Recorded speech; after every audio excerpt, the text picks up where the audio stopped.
बाबर राज लाने वाले गुफरान नूर को एआईएमआईएम ने जिलाध्यक्ष के पद से हटाया। अब बाबर राज नहीं आ पाएगा क्योंकि बड़बोले एआईएमआईएम नेता गुफरान नूर को जिलाध्यक्ष के पद से हटा दिया गया है। गुफरान नूर देश में बाबर जैसा राज लाना चाहते थे। अपनी सभाओं में भी इस बात का जिक्र कर रहे थे। गुफरान नूर के वीडियो भी वायरल हुए जिसमें उन्होंने मुसलमानों से ज्यादा बच्चे पैदा करने की बात कही ताकि ओबीसी को देश का प्रधानमंत्री बनाया जा सके। आपको बता दें, अपने बयानों से गुफरान नूर हमेशा चर्चा में रहे हैं, लेकिन बताया जा रहा है कि इन्हीं बयानों को लेकर पार्टी ने उन पर ही कार्रवाई कर दी। एआईएमआईएम के प्रदेश अध्यक्ष शौकत अली ने गुफरान नूर की अनुशासनहीनता के चलते जिलाध्यक्ष के पद से हटा दिया है। प्रदेश अध्यक्ष शौकत अली की तरफ से कहा गया है कि मीडिया से बात करने और अनाप शनाप बयानबाजी के लिए मना किया गया था, लेकिन बार बार पार्टी गाइडलाइन से हटकर गुफरान नूर काम कर रहे हैं, जो कि अनुशासनहीनता की श्रेणी में आता है। और इसी अनुशासनहीनता के कारण अलीगढ़ के जिलाध्यक्ष गुफरान नूर को हटाया गया है। वहीं पद से हटाए जाने के बाद गुफरान नूर ने कहा कि पार्टी के साथ जुड़ा रहूंगा। उन्होंने कहा कि मैंने पार्टी के लिए अपने घर, परिवार और बिजनेस को भी साइड में रख दिया था। 3 महीने पहले हार्ट अटैक भी आया था और बीमारी में भी पार्टी का काम किया। डॉक्टर ने 3 महीने बेड रेस्ट के लिए कहा था, लेकिन फिर भी पार्टी के लिए काम कर रहा हूं और प्रदेश नेतृत्व हमारी कुछ भी सुनने को तैयार नहीं है। उन्होंने कहा, मैंने दलित और मुसलमानों के लिए काम किया है और आगे भी करता रहूंगा। गुफरान नूर ने किसी और पार्टी में जाने से अभी इनकार कर दिया है।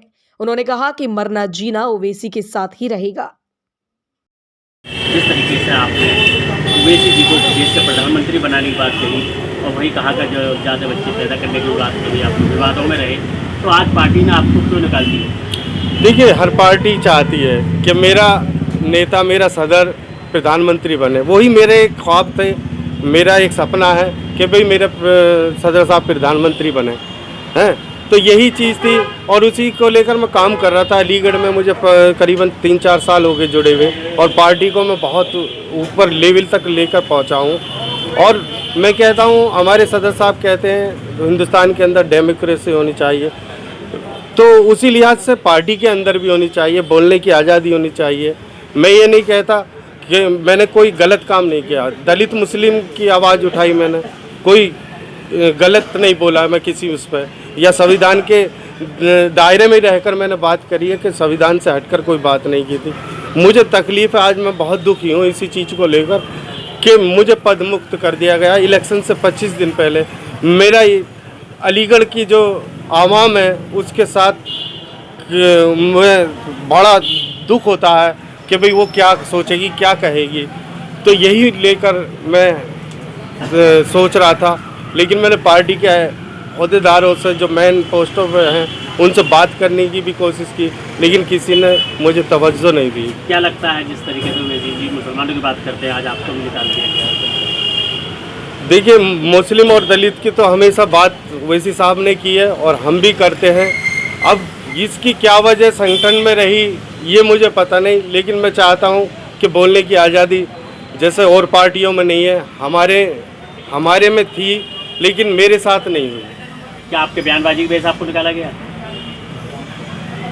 अब पता नहीं वो उन्होंने किस चीज़ के लेकर मुझे निकाला। कोई मैंने गलत बयान नहीं दिया था। किसी मीडिया के पास में कोई बाइट बता दे, कोई मुझे ये बता दे कि भाई मैंने टेलीविज़न के बैठकर टेलीविज़न के उसमें डिबेट में गया हूँ।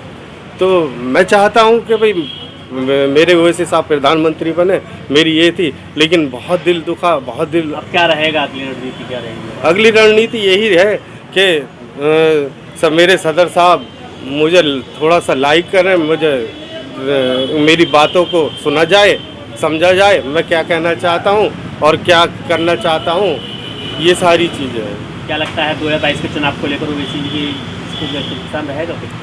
नहीं, नुकसान जैसे डिसीजन लिए जा रहे हैं कहीं ना कहीं तक नुकसान भी हो सकता है कि किसी कार्यकर्ताओं को, काम करने वाले कार्यकर्ताओं को पद पोस्ट से मुक्त कर दिया जाए। इलेक्शन के वक्त में, तो ये गलत है।